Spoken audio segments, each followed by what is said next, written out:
안녕하세요. 잡시광입니다. 하나에어로스페이스는 지난 17일부터 21일까지 프랑스 파리에서 열린 유로사토리 2024에 참가해 미래형 보병 전투장갑차 레드백과 K9 자주포를 앞세워 본격적인 유럽 방산시장 진출을 알렸습니다. 특히 이 자리에는 영국에 제안한 자주포 K9A2 최신 개량형 형상이 처음으로 공개되었고, 루마니아, 슬로바키아, 체코 등 동유럽 국가들이 한국 방산에 뜨거운 관심을 보였습니다.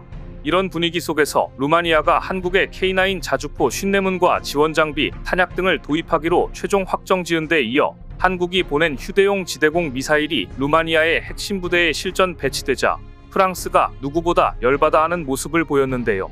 불과 올해 3월까지만 해도 프랑스산 휴대용 미사일을 도입하려던 루마니아가 왜 갑자기 한국의 신궁으로 마음을 바꾼 것인지 세계가 궁금해하고 있습니다. 오늘은 무려 52조 원의 실탄을 장전하며 한국 방산을 풀패키지로 구매하려고 하는 루마니아의 상황, 이에 긴장한 폴란드와 체코의 움직임에 대해 자세히 전해드립니다.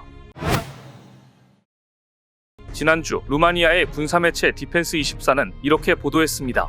루마니아가 유럽에서 한국산 신궁을 보유한 최초의 국가가 되었다. 루마니아가 도입한 LIGNX-1의 휴대용 지대공 유도무기 신궁 한 기가 루마니아 군대에 배치되었다. 이로써 루마니아는 현대식 대공 시스템을 하나 더 보유하게 되었다. 지난 6월 24일 루마니아 육군은 한국에서 배송된 신궁을 루마니아 지상군 주요 부대 중 하나인 제2보병사단 게티카에 전달했습니다. 게티카는 루마니아의 전술작전 부대로 가장 핵심 부대로 알려져 있는데요. 한국의 휴대용 지대공 유도무기 신궁이 루마니아의 핵심 부대에 배치된 것입니다.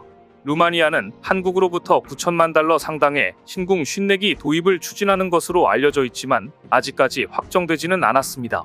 하지만 한 기가 배치되었고 안정적으로 운용되며 뒤이어 협상이 빠르게 진행될 것으로 예상됩니다.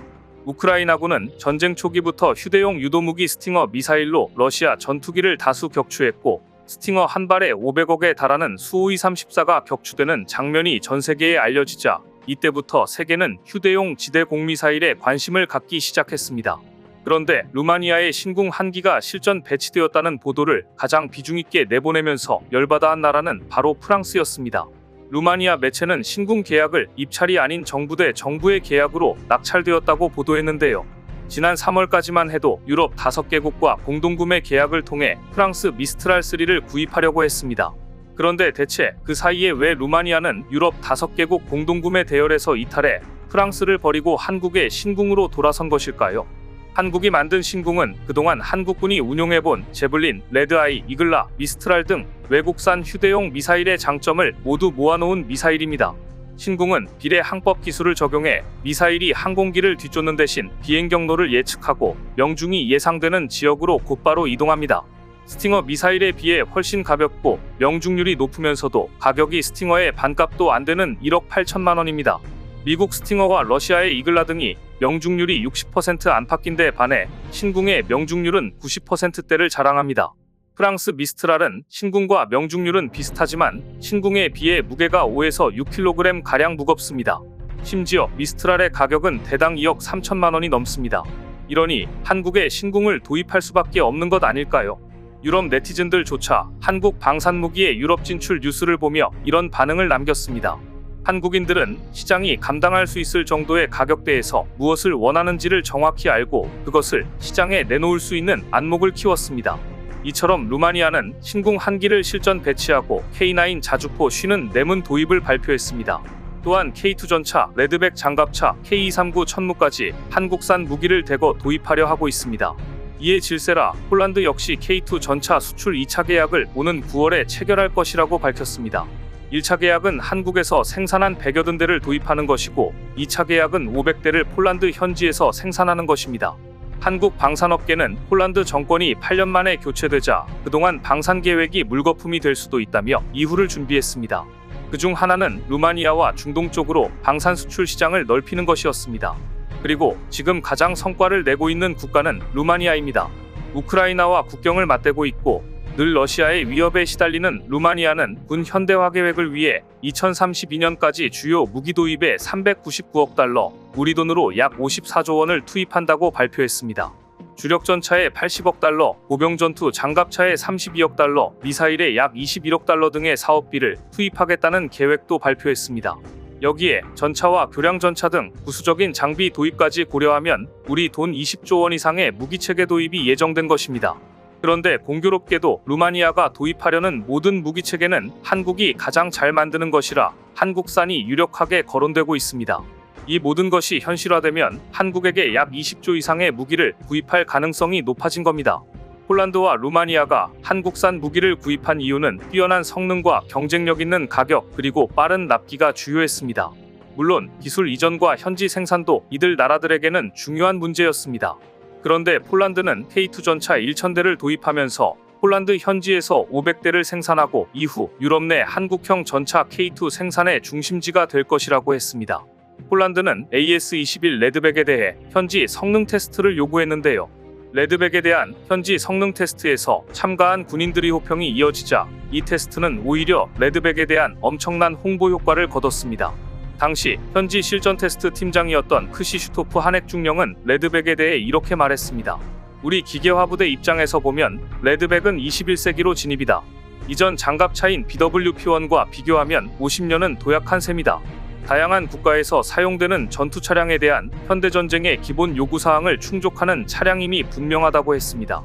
당시 폴란드 매체 디펜스24 역시 하나디펜스가 개발한 보병 전투 차량인 AS-21 레드백 테스트에 참가한 팀원들의 코멘트는 이 한국산 장갑차에 대한 칭찬으로 가득 차 있고 이들은 시스템의 네트워크 특성, 무기 작동의 직관성, 밤의 어려운 지형에서 정전 모드로 이동하는 이점, 즉 모든 차량 조명을 끄고 수동 열화상 시스템만으로 이동 가능한 야간 주행 시스템 등을 아주 높이 평가했습니다. 한편 하나는 호주 질롱시에 건설 중인 생산 공장을 약속 기한보다 4개월이나 앞당겨 건설했고 대규모 직원 채용에 나섰습니다.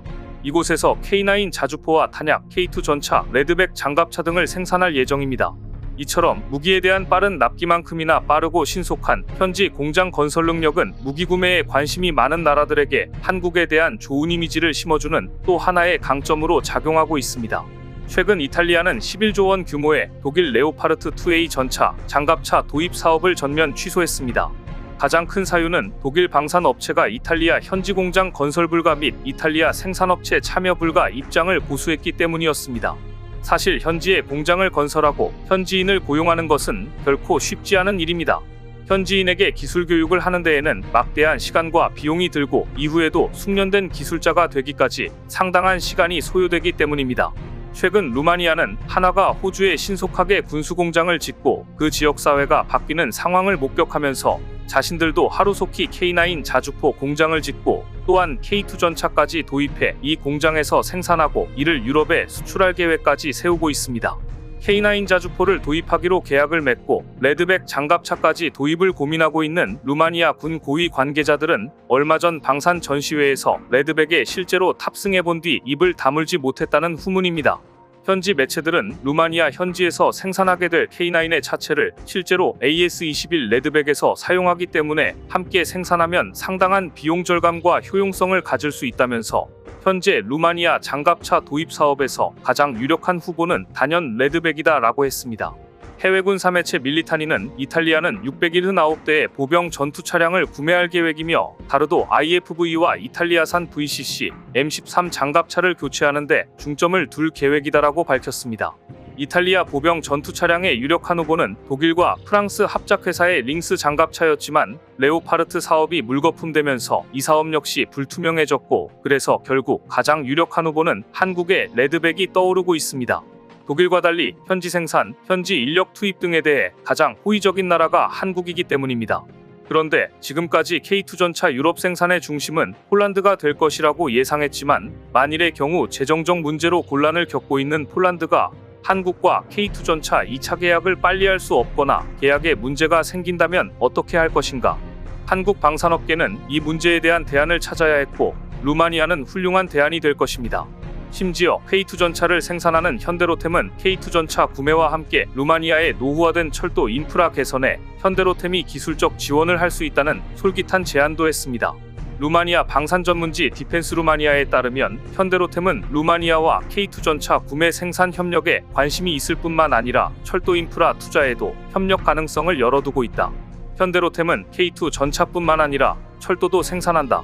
인프라, 특히 도로, 철도 현대화에 있어 현대로템은 좋은 파트너가 될 수 있다고 보도했습니다. 이처럼 K2전차와 K9 자주포 등 방산에 이어 철도까지 한국과 루마니아의 협력 확대가 기대되자 조급해하며 어려운 경제 사정에도 불구하고 어떻게든 2차 계약을 하려고 애쓰고 있는 나라는 폴란드입니다. 그래서 지금 이런 말이 나오고 있습니다. 한국 방산 유럽 수출의 허브가 되기 위해 폴란드와 루마니아가 경쟁을 하고 있다.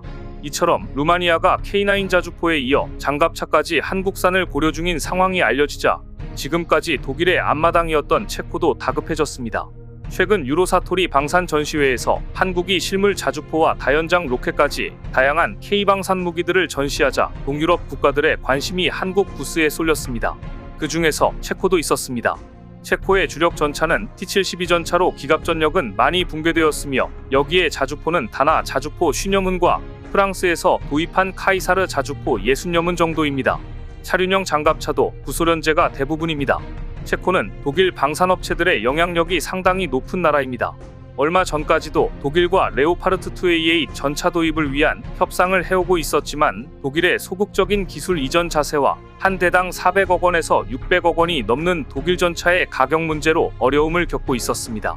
폴란드와 루마니아도 독일과 협상을 하다가 난항을 겪다가 대신 한국산 무기를 도입해 빠르게 전력화하는 것으로 보면서 체코도 이제 한국산 무기들을 눈여겨보고 있는 것으로 나타났습니다.